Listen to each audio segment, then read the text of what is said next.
Welcome to the Deal Champs podcast. We have another amazing guest for you guys today. Real quick, if you haven't been to the Deal Champs podcast, what it is, our mission is to empower our listeners and inspire them by highlighting real life deals from people across the country. We've had some amazing entrepreneurs from all over the real estate space, and we want to ask them, how do they do their things? And we want to give you actionable steps and tips that you can apply to your business. My name is Stratton Brown, aka Mr. Strat Daddy. I own a 7-figure real estate portfolio. We show people how to do their first wholesale deal, and then we own another outsourcing company for real estate investors. We have the master of hair, Mr. Jason Pritchard. Hair is out today, boys. Yeah. Hair is out and ready. You've been giving me shit about wearing the hat, dude, so I figured I'd bust it out for you guys on today's pod, man. For those of you guys that don't know, I'm Jason Pritchard. A little bit about me. I worked in corporate America for about 15 years, and I got into real estate full-time end of 2014. Since then, we've done, over 300 flips and wholesale deals. We own a rental portfolio worth well over 10 million bucks. And the goal for me, along with, I think, everybody else on this podcast, is to try to transfer as many of the things that we've learned along our journeys to you guys. So Omar is an absolute killer out of Southern California. So we're really excited to have him on the show today and looking forward to hearing what he has to say and provide some value to the audience. And Omar is an absolute beast. Thank you, Jason. We have Mr. Captain America, aka Dean Rogers. What's up, guys? Another co-host here. Glad to be back. This is episode, I think, 20. I think we're rolling on 20 now. So for those of you that don't know me, I've transitioned from the NFL to then corporate to then real estate. Been investing in real estate for about a decade now in Central California. We are getting close to 600 deals. We're getting real close. Hearing that shit for 6 months. I've been hearing that shit for 6 months. We're getting close. Hey, we're more than 500. We're getting close to 600. I'll get there. Wait till the end of the year. I'll report back. 600 official. Rental portfolio, almost $10 million, and been coaching students how to get started in real estate, how to create a successful business. So you guys can always connect with me at deanrogers.com. Awesome. And then Omar, you got some good hair going too, bro. He does. Hey, not like Jason's though, man. Jason's is clean. I always admire it, man. Seriously. My receding hairline, same like, Jay's right there too. It's cool. Yeah. Hey, bro, I'm wearing a hat because Kalani heard Jason call me out last week. When Jason mentioned this part, she's like, damn, Strat, you're going to let him do you like that? Lineup looks good, dude. Yeah. Could you give yourself a quick intro, Omar? What's up, guys? I appreciate you guys having me on. Jason, Dean, Strat. Yeah, man, I've been in the real estate game for a little while, 21 years as a real estate agent, just representing buyers and sellers, and then had an REO account, and then started buying the houses from the REO account initially. And now we have a good amount of, rental portfolio that's worth, 12, almost 12, 11 and some change. I just acquired a 12 unit, which I bought it for 1.8. There we go. Yeah, it's cool, man. There's a lot to say in that 21 years for sure. But, do you want a full intro, guys, or just no, bullshit? Just a tickle. Yeah, and then I was a bartender at the MGM for a while before I got my license at 24, and I guess just been buying and selling, flipping, wholesaling, creative financing before sub 2 was even a thing, like 10, 11 years ago. I mean, it's always been a thing, but nobody really looked at it like, what are you doing? Oh, we do that all the time. No, everybody was always wondering what we did when we sub 2 properties, and that was the easiest way to get in there to flip properties at the time. So. Yeah, I'm excited to share my knowledge and, kind of listen to you guys as well. Well, I want to hear more about your background, bro. I know we didn't want to do a full intro. Where did we meet? Because I feel like you met all of us at the same time. We were at I met you at the event in Fresno. Zuber's event. Formally, at Zuber's event, yeah. Yep. Oh, okay. Nice. And then I follow you guys on social, and it's like everybody on social, and then when you actually finally meet, you're like, "Oh yeah, what's up, man? What's going on?" Yeah, it's like you already know. Pretty close that way. Exactly. Yeah.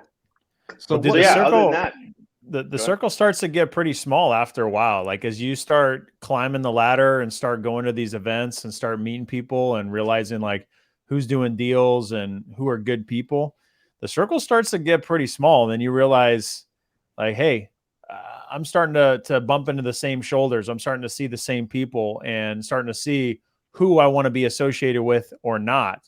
And then you can start to see like who the real people are, you know? For sure. 100%. Yep. So yeah, Stratton, you wanted to know more about my background in the very beginning. I just take, I wanted to get a license and, wanted to make commissions. And literally my pops forced me to go buy my first house at 24.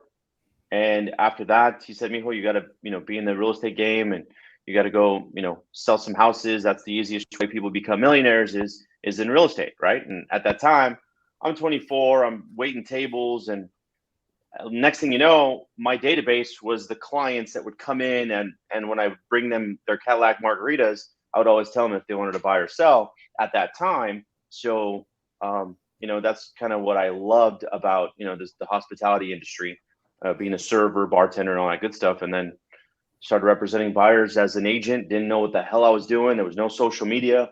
There was a phone book that we made calls, knock on doors. People would come out and say, what are you doing here? And it was a grind, man. That first 7-8 years was a trip, to say the least, So other than that, got really good at representing buyers as a real estate agent. And then I was at a 50% split, mind you. Everybody talks about, and I'm going to go down this road real quick. Everybody talks about being a real estate agent. Everybody wants that flat fee, brokerages, and this, that, and the other. I was giving away 50% of my commission for the relationship, if that makes sense. And I'll explain to you this later.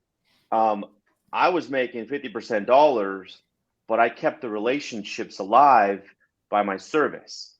So then later on, when the buyer's market changed to a seller's market, guess who got all the listings from that initial buyer side? I did, because I kept in touch with the 50% dollar, right? And they came back to me. They referred me a bunch of people. We were listing, 70, 80 houses a year, selling 110 transactions pretty consistently. And the minute it changed, I'm like, you know what? This is what it is. And then I started, one person I represented in the REO days that would put lipstick on a pig. You guys know this, the terminology. They would buy a house, piece of crap, paint it, put it back on the market, made some profits. And I took the idea from John to be the flipper. I'm like, this guy can do it. I for sure can. And ever since then, this was in 2009, I started buying and selling and flipping and holding and all the above. And then, now I buy houses at the listing appointments. And that's what I've been doing for the last 7-8 years. And it's proved to be a pretty good strategy. And most agents that are listening to this will never buy the house at the table because they're either too scared or they just want that damn commission check because that's their crutch. Like, I got a good commission check. That's cool, but we'll buy the assets then. No problem. So that's kind of the story, man. I mean, that and multiply it by experience and failures and losing money. And, I think the more wins that you stack, the L's are still there, but you stack some more W's and then the L's become smaller and smaller. And it's a price to pay when you're in this game. Because I know Pritchard, I know Dean, Stratton, you guys all lost something. Oh, yeah. I know we all have. Guess what? Like, we just focus on the W's to hurry up and get past that L and just keep stacking W's. Whether it's $5K or a $50,000 flip or $80,000 flip or whatever, it doesn't matter because it gives your confidence back. And, it's a journey for sure. This investing game is not for the weak. That's for sure. I want to jump in and ask a quick question because I know we have a lot of agents in our audience that have this issue. And you said it, right? There's this obstacle or this mental block that they run into. And it was always weird to me when I got into the business that most agents don't invest for themselves, right? It just struck me as weird when I got into the business, right? And so our business models are very, very similar. And so I'm curious to know, what was it about that period that you were at that was it just seeing this other client that you had do it and you just said, hey, you know what, if he can do it, I can do it? Or was there a shift in your business or your mindset that happened that allowed you to make it past that hump so you could start buying some of those things at the table, like you said? You know, when I saw the commission check that I was receiving of $4,000 or $5,000, and then I saw the profit on the HUD, when it was called a HUD, not the estimated closing statement back then, and I saw that he was making like $55,000, $48,000, $65,000, and this is in a depressed market. And I'm like, dude, this guy didn't do anything to this property. Why am I getting $6K and he's making the 55 or 60,000 bucks? I was like, there's something wrong there. Yeah. And the minute I saw that, I'm like, okay, you know what? I'm going to do it. I don't care if it costs me 3 points, because I would, every once in a while, I would ask him, so where's your hard money guy? Like, and I would always, try to ask the questions. And lo and behold, he ended up telling me, I didn't ever use any of the people that he referred me, because I found my own. We lost you, Omar. Audio. Yeah, you hit a mute button or something. Oh shit! Hold on. Oh, there you are. Yep. You're back. Are we good? Yep. Okay, cool. So at that point, we just, I was paying 3 points and 12% interest rates, and I was buying these little houses for 50,000, 60,000, 80,000, and I was flipping them and making 25, 30,000 bucks. This was in 2009 and 10. That's what got me that's what afforded me the ability to go buy another door. But, to your point, Jason, there is a lot of agents that referred me business to go buy a house because they know how to do it. And to this day, I'll still get a call from an agent or two. Hey, I got a deal for you. Do you want to buy it? Yes. I even tell them, why don't you guys buy it? I tell them that. Oh, I'm not in a position to. Okay, cool. I'll write you the check for $7,000. I'll buy the house. So it's crazy to me when you're in this business and you're not playing Monopoly like you guys see, and you too, Jason, you have it there, and Stratton as well. It's like, play the game. How are you breaking down the deals that are coming in now? Are you, because we were talking to Austin last week, and he was like, I just started making enough money everywhere else to where now we just buy everything. He was like, I have another business that makes me money, and so anything that comes across my desk, we are going to buy it and keep it as a rental. So like, how do you allocate those deals to sell them or flip them? That's what we always say. You keep it or flip it, right? I mean, that's what we always say. We keep it or flip it. Keep it or flip it. That's the thing. If you don't have enough income coming in with your traditional real estate business or another type of business that's bringing you money, you can't keep everything. You can't, because then you're going to go broke. I faced it. I'm sure you have too, Jen, where you were property rich, cash poor, and we're like, where the hell is the next deal coming from to re up, because this is what's happening. I spent too much money buying houses, and all of us face this. And honestly, it's what you guys have in your reserve, because if you don't have enough reserves to get you through the next 3 or 4 months, with all these payments, if you're flipping, if you're buying, because think about it. If we're buying more rentals, that's $100K, call it, if it's $30,000, $40,000 each rental, and then you have some money that you're allocating towards the fix up. You're cash heavy in these properties. And what are we cash flowing? We're not cash flowing $5,000 a month per property. Yeah, right. We're cash flowing $1,000, $1,200, $1,500, $700. That doesn't change your dynamic very much. It really doesn't.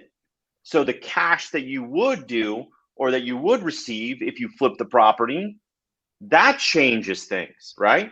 That allows you to go buy the assistant, or to go hire someone so you're able to go do some more. Like that $50,000, that's a salary for a year.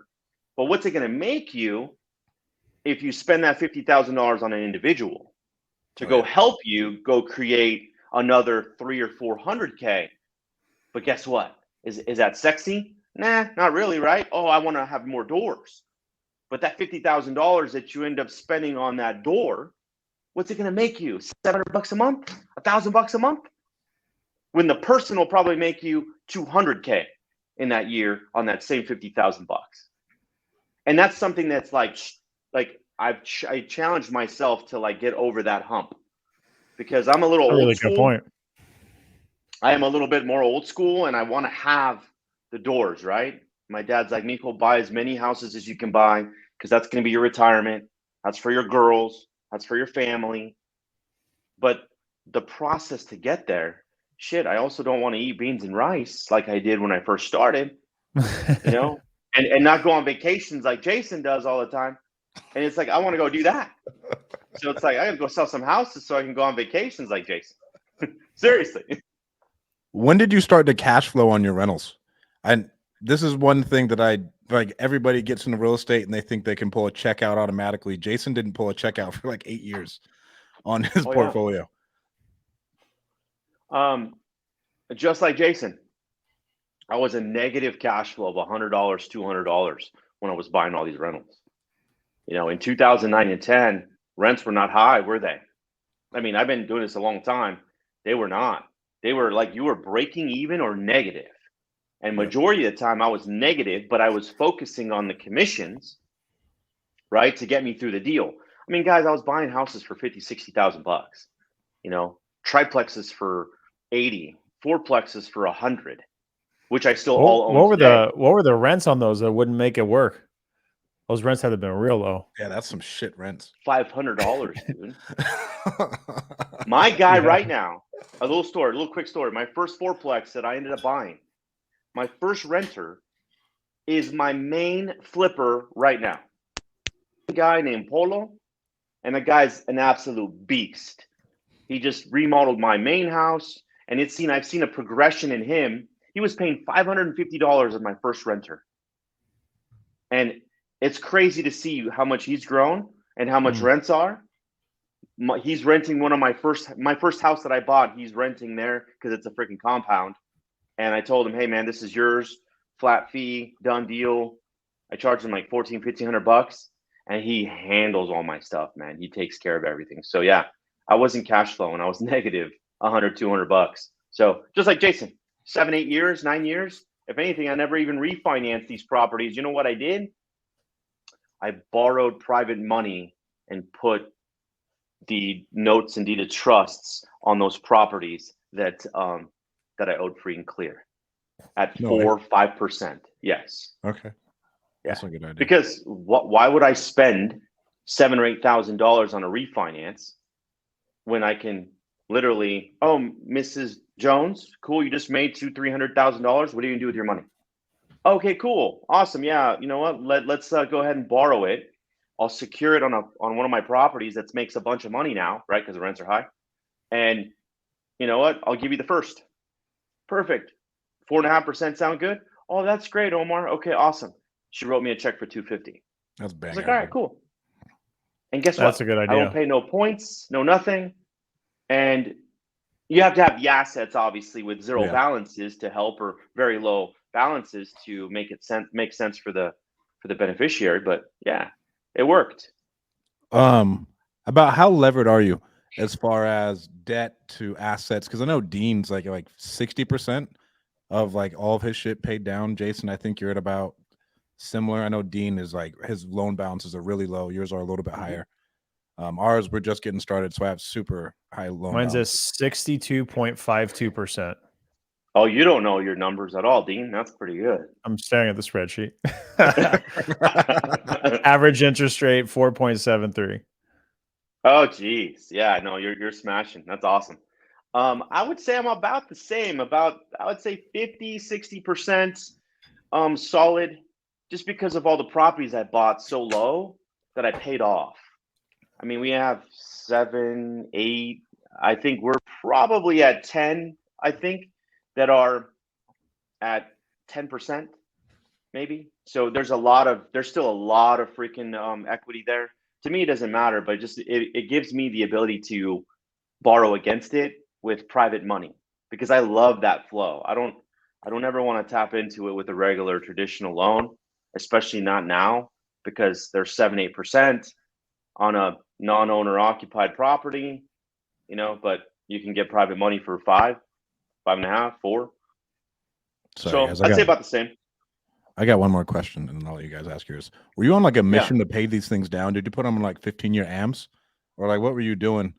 Because you don't really realize at the beginning, like, hey, if I get these things paid down, I have a really good opportunity to go get like secondary private money. You're the only person I know who's ever done this in my personal circles, who's gone out and raised money and put it on secured against their assets.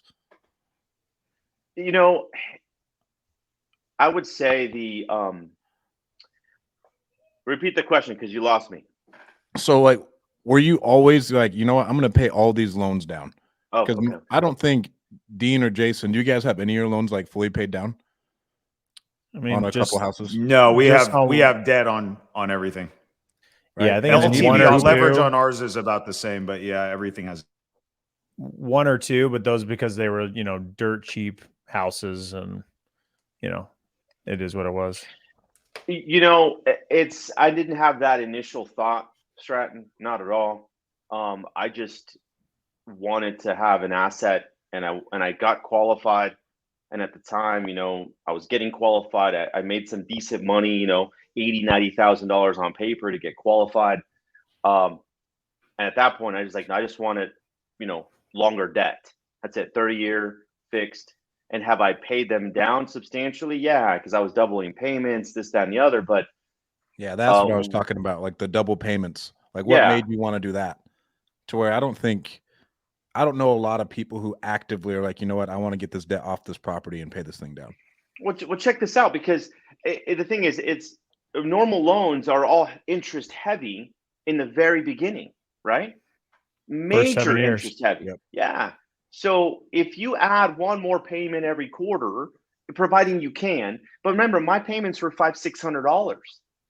So I was pushing that, and then that's why I got them all down within 7, 8 years, 9 years, because I was also increasing my normal earned income, and I wasn't really spending a lot of money.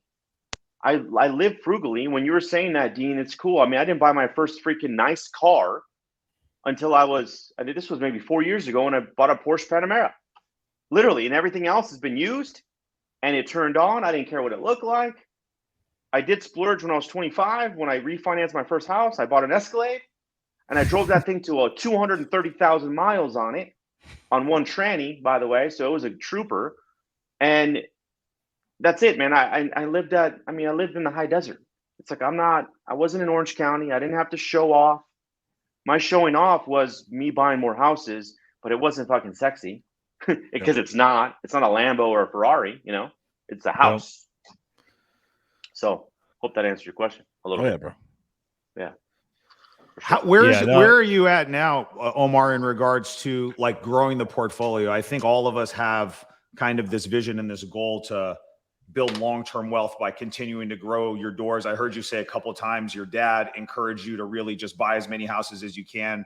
I think we all have the goal to continue to grow that, right? But now with interest rates where they are, everything that's happening in the economy, it's a little bit more difficult to do it. So like, where are you at now? Are you just sniping and cherry picking the very, very best opportunities? Are you just waiting for things to kind of calm down? Like, what's your thought process when trying to hold properties right now?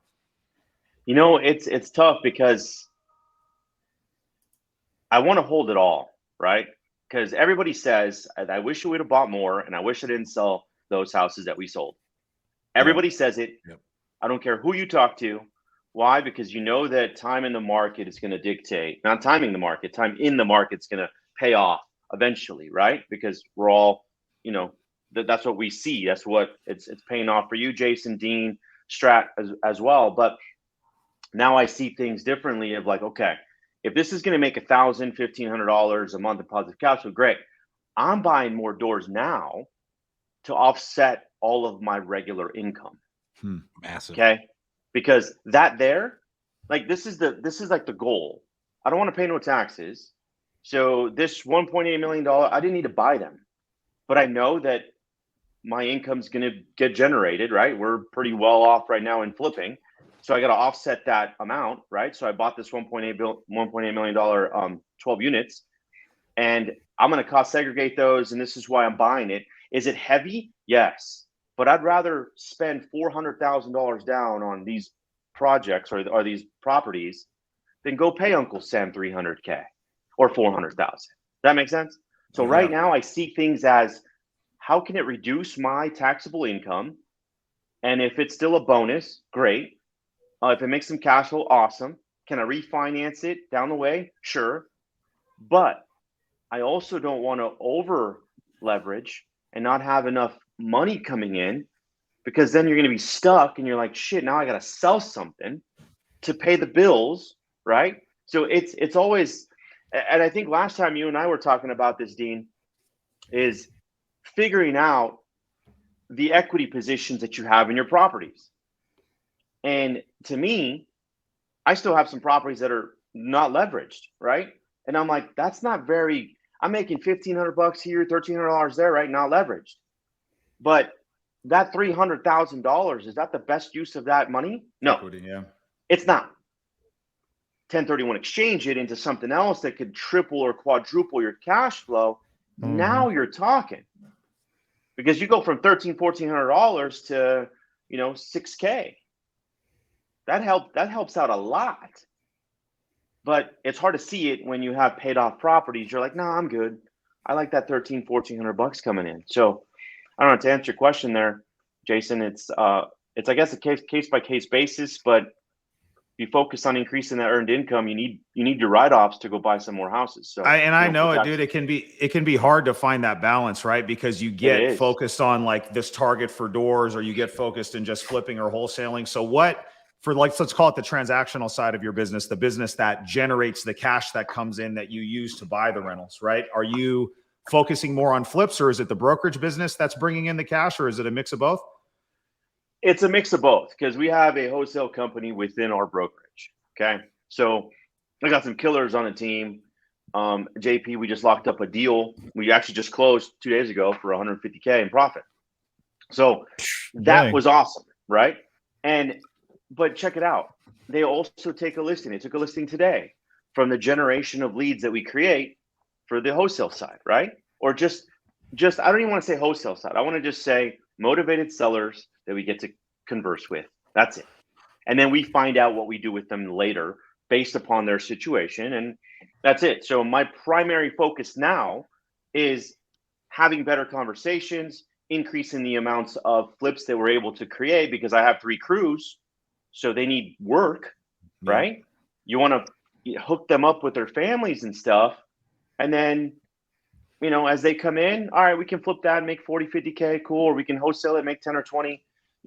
Sometimes I'm the flipper, man. I rarely wholesale. If I do, it's got to be a home run, just because I have the system in place to flip, but it's also heavy, intensive, freaking capital, man. Cash intensive, very cash intensive, yeah. Very cash, and you know it, Jason. I mean, you're flipping too. You got a bunch of projects. I'm sure you do too, Dean. But sometimes those I can't. I have a mental block when it's like wholesale side of it, where it's like, no, I can flip it because that's all I've known, right? And I've done pretty well at flipping, but at the same time, it's like I need to be more cost effective. And if that 20K or 30K comes in, that's like no expense. Yeah, that's 30K coming in. All right, let's move it over to the next one. Dude, you brought up such a good point, and I want to make sure the people that are watching and the audience picks up on this, man. Now, you had mentioned something earlier about just paying attention to where you're at in your cash reserves and really understanding the cash management component of your business, because you can get yourself in over your head very quickly by just even over accumulating flips, right? Not just rental properties, but if you overextend yourself on your flips, especially in a market that's going like this, you can get caught with your pants down and get smacked around a little bit, man. And so, I think finding the right balance, that was key for us in the beginning of the year between flipping and wholesaling to keep our cash position properly leveraged was good. And so I think that comes, at least for me, it came with a lot of business experience. I'm sure with you, time in the game, and maybe getting yourself in positions where you're painted in a corner and you had to, fight your way out of it. And then you learn your lesson and you come back and you're like, damn, okay, I'm not doing that again. Hey, like, no lie. It's like, there's a saying, like, Dean, you just said something earlier. that, you know, you got $1 million and you didn't want to buy a chair, right? Because you have that cash. But geez, I mean, if I had $1 million in the bank account, which I don't, because it's out working, right? It's out working, but at the same time, I am increasing, you know, the earned income. But geez, before this last deal, and full transparency, you know, my investment account was down to like $50,000, and it's like, oh shit, like, okay, I gotta draw from the safe, and I gotta, you know, people that bring cash from our rentals and stuff, you know, the nest egg. It's like, I gotta go cover some freaking some payroll. I gotta go cover freaking the payments of $60,000-$70,000 a month, you know, plus the rental income and stuff too. So this is the thing, like, I run, and I shouldn't be proud of this, but I think all of us have this in us, to run on the red line, and it's going to pay off.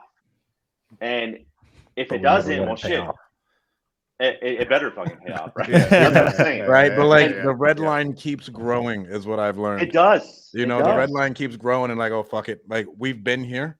We can continue to do this. And then you keep operating at that red line at just another level is what most of you guys know this about me, but I used to be all flips too. And I used to have 20 flips at a time going. And admittedly, I think if we weren't so focused on the volume, like we were chasing the number of deals, the number of flips we had. So it was more of an ego thing that we were wanting to do our next deal rather than worried about, let's make sure this is the most profitable deal we can do. Right. So the profits weren't huge on those deals. So not only that, but doing so many at that time and all the capital you said, Omar, that it takes, I was cash poor always. There was always tens of thousands of dollars in the bank account with 20 flips going on, and just feeling like this next deal needs to close so I can pay my next bills and fund this next check to the contractor for the, you know, the other flips we got going on. It felt like that all the time until I flipped it on its head and started wholesaling first, cherry picking only the good deals for flips and rentals. That the bank account started growing and growing and growing. And I started doing better and better flips. And it was like, oh, okay, we're really good at finding deals. Let's stay focused on what we're really good at. And I think, like you said, if you have the systems in place to do the flips, then you should do that, because that's where the biggest opportunity is. And then you just got to manage your cash flow. But for us, we realized we had the law of diminishing returns. We did the more flips we did, the more mistakes we made over time, over budget, and then we would make less money. And so that's just something that we figured out how to fix it, you know? See, that's good, man. I mean, listening to you saying that too, Dean, it triggers something in me to be like, all right, maybe I'm not seeing something, right? Maybe I can wholesale a few more and still be able to pick the, you know, median home price and under type of flips where we're making $50,000-$60,000 at a pop, you know, with no exposure.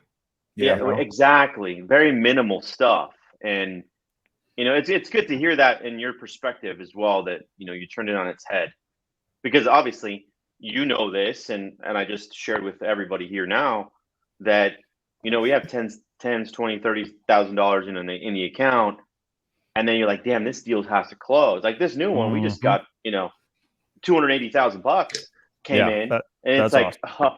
Dope, right? Not all profit, but you know, it takes money to make money, right? So now I feel a little bit more like, all right, cool. All right, I got some stuff. I got a little nest egg. Then we have that was a subtle drop you had there earlier. Like, we just closed a deal, made 150. Like, oh, okay. And because the thing is, it's like, sure, that profit's there, but it was already spoken for. Yeah. Because we already have it going somewhere else. Yep. It's getting a reimbursement of everything else that you have out, and it's hard, man. I'm not gonna lie. It's figuring out, like, you have all your spreadsheets. You know, I was up till 2:00 yesterday or day before going through everything where we're at. You know, what can we move to increase that cash flow? Because, and the cash flow, guess what? I'm done renting to normal people. I guess. I guess. I want to know what that means. That came out fucking wrong. I want to know what that means. U.S. Housing Authority. That's all I'm going to say. Okay. That is what I'm doing now. Section 8, the whole thing, because guess what? You want to do Section $500. Oh yeah. All of my Okay. last chunks, all my last, like I would say the last 6 vacancies and the 4 or 5 vacancies that we have now, because we acquired some new ones, are all Section 8, and there's a waiting list for my properties. And guess what? You can go to McDonald's. They can go to McDonald's and get a job, and I'm secured with the damn payment every single month by the U.S. taxpayer. Yeah. So guess what? Every deal is going to be a Section 8 deal, and I will remove the headache from like, damn, are they paying me? Are they paying me this month? No, I'm done. And Section 8's worked well for us too. Yeah, dude, it's been interesting, and I think it gets a bad rap, and obviously, I think a lot of times people do it and they don't necessarily have our background and experience with it. I'd say 45% of our portfolio is Section 8 tenants, and it's a lot of the same reasons that you have with that you cited, dude. It's they're right now they have to pay somewhat of a premium because there's such a demand, right? And in order to get the housing authority, in order to get their clients to stand out, usually we can charge even more than what we can get from a private paying tenant. And, you do get a lot of security minus a couple, stragglers that come up like our Section 8 tenants. The cash shows up every single time. They stay for a long time. Houses are getting inspected annually by Section 8. So we do a pre-inspection before we move in. So it's very easy to see if it's tenant related damage or stuff that we need to do. So our experience has been good. So I would echo what you were saying too, man. I think it's a good. Does Section 8 cover your bullshit? Like, do they cover repairs or no? Or the leverage is if it's made by the tenant, they make them do the repairs. We'll get an inspection and it'll say landlord responsibility or tenant responsibility. In order for the tenant to stay compliant and continue to get their thing, they're the ones that have to do it. So Section 8, and guess what? Rents are super high. Who wants to get rid of their voucher right now? Bro, nobody's getting rid of their fucking voucher. Nobody. Everyone's going to take that voucher and like put it away somewhere. They're going to love it. They're going to care for it. They're going to do all of that. Why? Because guess what? You're not going to get another place unless there is a landlord that's okay with having Section 8. And most landlords do not want Section 8, which I don't know why. Just like agents don't buy houses at the listing appointments, but it is what it is. More for us to pick up. And then guess what? That you can increase it 10% every year, and rent's not going down. Sorry. And there's really, I don't want to go off on a tangent on Section 8, but there's no incentive for the tenant to go make more money, because the more money they make, it brings their voucher amount down. So like as a tenant, it's like, why do I want to go earn an extra $1,500 a month? Because it basically just offsets what housing authority is going to give me. So I don't know. It's crazy. The system's solid, crazy. Man. Yeah, man. Yeah, it is. It works well if you can figure it out. For sure. Yeah. One of our comments says that the tenants don't take care of the home though. And I mean, I'm in the school of thought of, bro, they don't want to lose that voucher, so they're not going to fuck up your house. And no matter what, you're going to get bad tenants, no matter what the situation is. Like, they come up. Right. And this is the thing. Like, yes, it had a bad rap before, like Jason was saying, and because they didn't care about the house. And this is the thing. Rents were so low, it didn't matter. Now that the rents are high, guess what? Section 8 went up too. And the ability for them to receive the extra, 80% or 85% or 90%, whoever, whatever they have, they're paying top dollars and they're going to take care of that house. Guess what? A normal tenant that's not Section 8, I've had more problems with, to be honest, the last 6 months, eviction. I got agents that have one of my houses now. And I think I posted a story about it that, and I don't want to put him on blast, but I'll put the agent on blast. He hasn't paid rent in 2 months, and he paid a year up front. It's like, I don't even know what my house is going to look like inside there. So it's like, dude, I hooked you up, man, because you're a fellow agent, and you know me. And it's like, yeah, I'm helping you out, but now you don't even return my calls. The text message says read, and you still don't say anything. All right, I'm evicting you. So it's crazy. I mean, you know the deal. Yeah. Yep. Are you worried about being bankable at all, Omar? You said bankable? Bankable with like, are you taking your tax liability down to zero? The biggest thing, Yes. and I got this from Brad. Brad was like, Strat, pay taxes. Because as you want to get into these bigger deals, you just need to pay taxes so you can go out and get the big boy loans. So are you thinking about that at all? No, because depreciation and cost segregation, you can put it back into your income because it's not a loss. It's a loss on paper, but you're still using that income. You're still using that income to afford you other things. So my $1 million freaking write-off in 2021, I still made $1 million for financing purposes because they put all of it back in there. So if you have a $2 million write-off, guess what? You still made $2 million on paper for lending purposes because depreciation it counts against your taxable income for you to not to pay taxes to the IRS. That's it though, because they put it back in as a lender. I didn't know that. Yeah. Yeah. 100%. Now, gambling or that kind of a loss, I don't know. But I do know depreciation, cost segregation, they've formulated back in. I mean, I know because we just got qualified. And this is crazy. I'll go on a little bit of tangent real quick if we got the time. Well, we got that. All-in-one loans. Have you heard of it, Jason, Dean, or Strat? No. No. Oh man, you're gonna fucking love it. I'm telling you. I just did 2 all-in-one loans on 2 of my properties.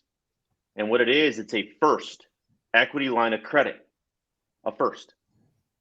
And it's compounded, right? Interest is at the end of the loan. So the very beginning is all principal.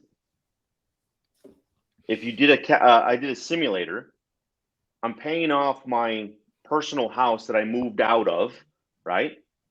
That has a line of credit on it now, this only works if you have cash flowing properties. Take the cash flow, put it in this bank account. It drops your available balance, right? It drops the amount that you owe, and since the interest is formulated on a daily, well, if you have a low balance, it's formulated lower. Keep on doing it. I did the projection.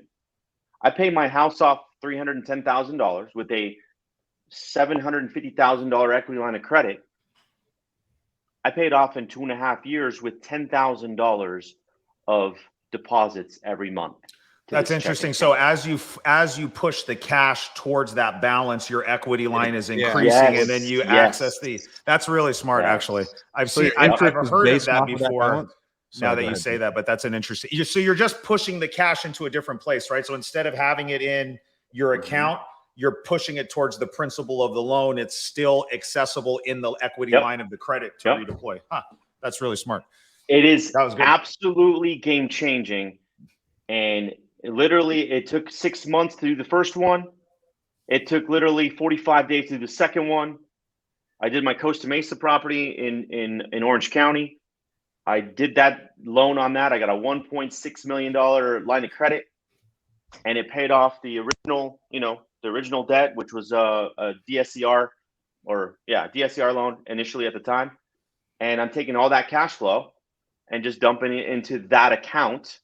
I'm funding it from my regular account. Here you go. Here's 10,000. Here's 15,000.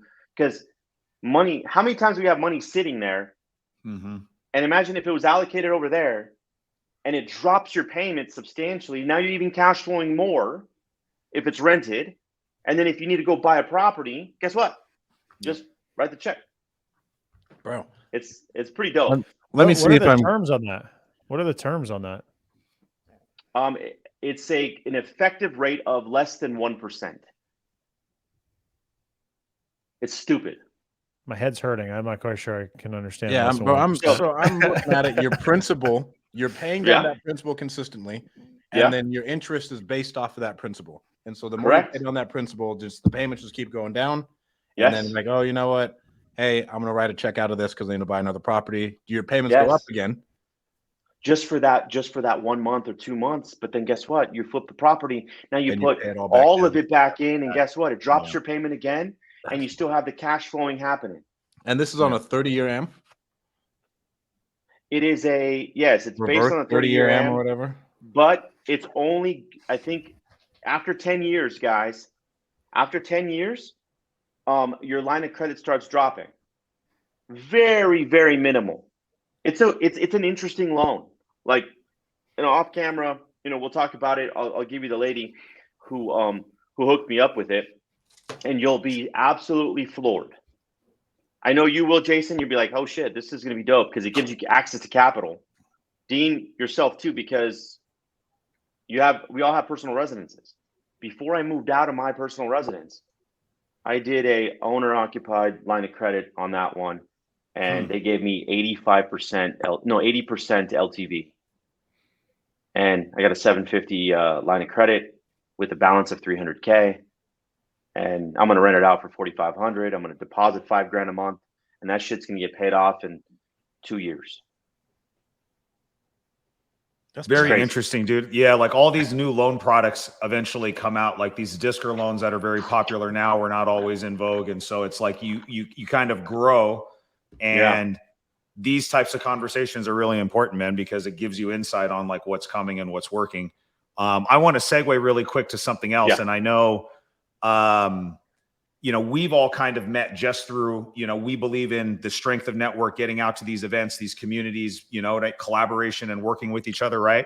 How has that type of stuff impacted your business? Because I see that there's this kind of competitive mentality in our business sometimes, both on the agent and the investor side, where we need to keep everything close to the chest. This stuff is secret. We're not sharing it. I think we come from more of an abundance place with our mindset and, opportunities and things like that. And we're willing to talk and do that. So how has networking and just working with other people helped kind of growing your business and gotten it to where it's at now? I wasn't really much of a networker before. And I guess I could say I'm really not that good of a networker, but now more so. I meet you guys and kind of get uncomfortable. But I think the first time that I reached out to Pineda, that's who got me on this whole cost segregation. Some relationship I met there that saved me $1 million just by that one conversation. And then obviously now it's saved me a lot more. And then I met other people, and now like learning. I think it's so important now, especially to be part of other networks, so you can kind of not reinvent the wheel and pretty much ask you, Jason, ask you, Dean, and Stratton too. I don't know, we lost him, but on what can I do so I don't go through the same bullshit that you guys went through? Like, it's success leaves clues, guys. So like, it's like, I'm going to tell you guys what not to do so you don't do it. And hopefully you guys can get that much further along. Cause I mean, I'm 21 years in the business, man. We know people that have been doing this for 6 years that are multi 10 times millionaires because they were in different rooms. I mean, simple as that. Yeah. I mean, shit, I'm an old school dude. Like, I know guys that are 5 years in and they're $40 million. It's like crazy. Yeah, So it's all about who you put yourself around. Yeah. Yep. So 100%. kind of a similar question, but on the other side of it, which is, how long did it take you to find your success? I think there's going to be a lot of people who are listening that are newer. Maybe they're in that moment right now where they're struggling and they're just like, dude, is this freaking worth it? And I think every single one of us on this right now, as well as all the people in our circles, we're all where we're at because we were willing to push through that barrier. We were willing to do whatever it took to get on the other side. And everyone has a different path, a different timeline it takes, but you got to get through some stuff in order to finally feel like, oh my God, I can finally breathe now. I can say I've made it. So for you, how long did you feel like it took to where you were like, all right, I made it? I haven't fucking made it. I don't think none of us have made it yet. Yeah. I think that's a great answer, because I think if you ask us honestly, each and every one of us, even though people might say like, oh man, you guys are doing amazing things, all of us still feel like man, we haven't done crap yet. Me and my partner No, were we just haven't. saying, Yeah. we're just saying, I feel like we're just getting started. Yeah. Uh-huh. And guess what we're going to say 10 years from now? We're just getting started Yeah. in another level. We might have a you fucking keep getting plane. We exposed might to new have stuff. yachts, but that's the thing. It's like there's another level. Every level requires a different you, obviously. But for the people that are like going through that struggle, like, what are you focusing on? Because right now, before it was easy just to get focused on being an agent representing buyers and sellers. That's all, because there was no other noise, right? At least we didn't see it because there was no social media. Now that there's social media, there's all kinds of fucking noise. Oh yeah. There is. You're wholesaling, you're doing trucks, you're doing e-com, you're doing this, you're doing that. It's like, okay, what am I focusing on? It's like, get really clear, figure out that you're going to be a wholesaler, and wholesale the shit out of all the contracts. If you're going to be a really good flipper, make sure you have your crew and your system and all your money set up, and your project manager, so you can actually go out and scale. If you're going to be a broker, then, which I hope that the brokers, by the way, some brokers don't even buy houses, which is a trip to me. They tell everybody to go help people buy and sell, but they don't even buy houses. And it's a trip because that, and focus on helping all your agents grow or something. I mean, you got to get really clear. My opinion, it's so simple and easy. And I'll be honest. I've seen the shiny objects and it makes me fucking wonder as well, because we're all human. And if there's a way that we can go and access more capital, more money, so we can utilize that money for other things like the ERC, which blows my mind. I still don't know how to fucking do it, but still, it's accessible. It's like you use that money to go buy more houses. Cool, do your thing. It's just it's hard, Clarity is important, man, and I think it's good to hear. We all go through shiny object syndrome sometime, and I would echo 100% what you said. You see, it's very easy with social media to compare yourself to other people and just be like, damn. Like, okay, Wow. Here's what this person's doing. Could I just, whatever, man. So it's nice. I need to do that now, right? Yeah. I'm going through a similar season where it's like, you know what? Real estate is what got me here. Let's keep the main thing. You know what I mean? Let's go 100% all in on that. And then let's just see where the chips fall, man. So that's good. Even for me, I needed to hear that too. So that's been my biggest crutch. It's Yeah. like, all right, so we got this one. All right, sweet. We spin up this company, but then like, damn, like real estate still makes us good money. Don't lose track of the golden goose. Either you go do another one. Don't go do another one. I made a post about the clarity thing the other day because I think the clarity and focus is huge. And like even Hormozy talks about it, bro. It's like Mark Zuckerberg was not buying Airbnbs when he was building Facebook. Yeah. No. I mean, his mind's a little different than all of ours, obviously. I mean, fuck. It's but and the timing. fact to where I'm flipping houses and I'm buying houses, and this is what I'm going to do, and this is the plan, and this is how we're going to do it. And you get really good at solving the same problem. 100%. And guess what? Anytime there's a deal that ends up transacting, I put myself in the middle of it and bought an escrow company. So now it coincides with everything else. That's the new business, right?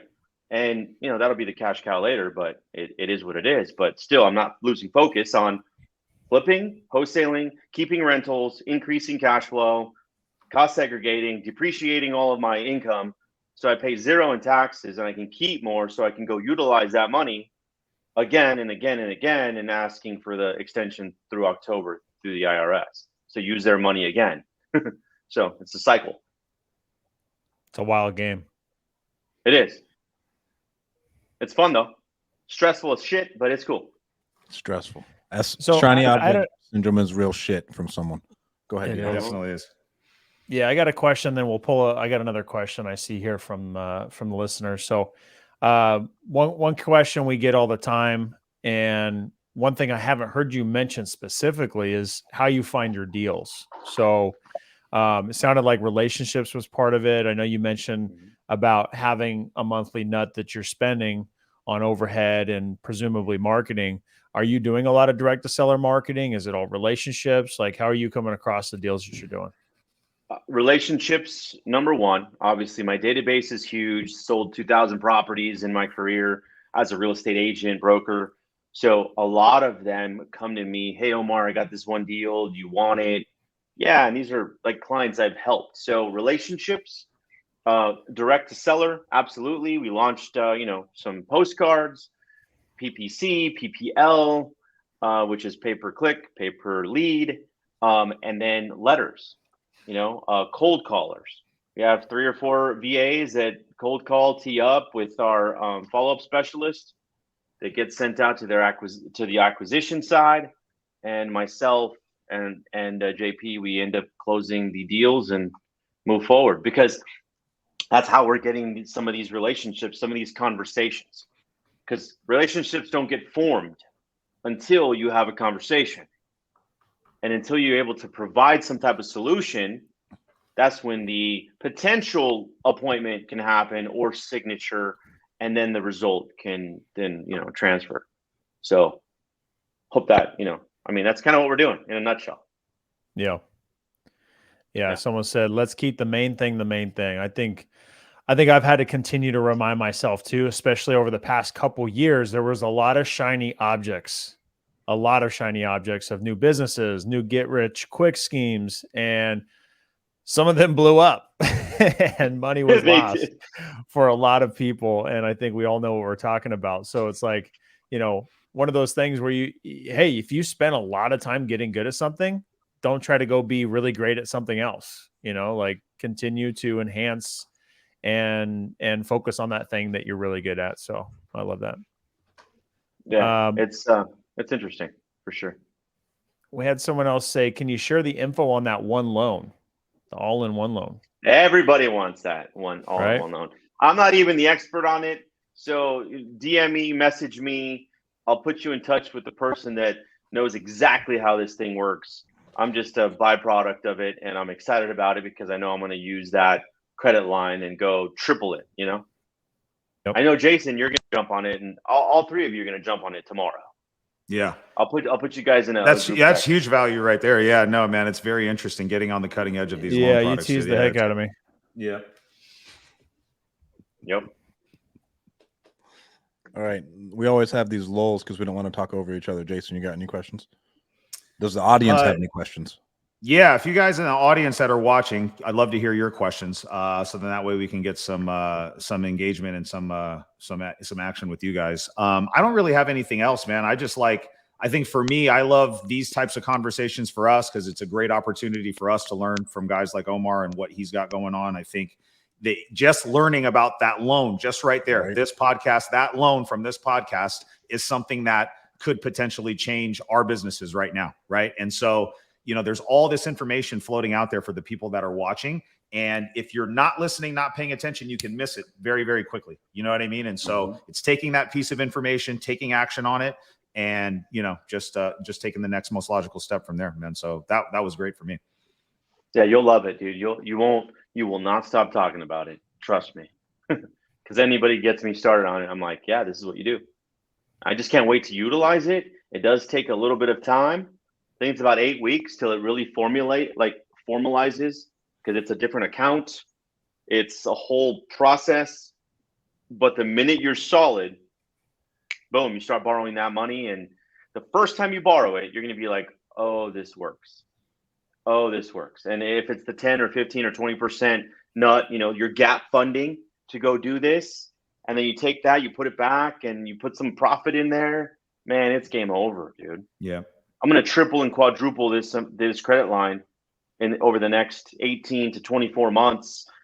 God willing, Lord willing, market stays solid. Interest rate drops a little bit. Forget about it. We're going to be in a great position to capitalize on all these deals, and we can take that, like as an example, this $2 million of available funds. If you 3x'd it, you made $6-7 million, $8 million, $10 million in the next 24 months. That could really happen, and that puts you in a good situation to pay off all your rentals if you wanted to, and then make $150,000 a month in positive cash flow. Then you're solid. Then you can go get your, Bentley, your Rolls Royce, all that shit, whatever you want to do.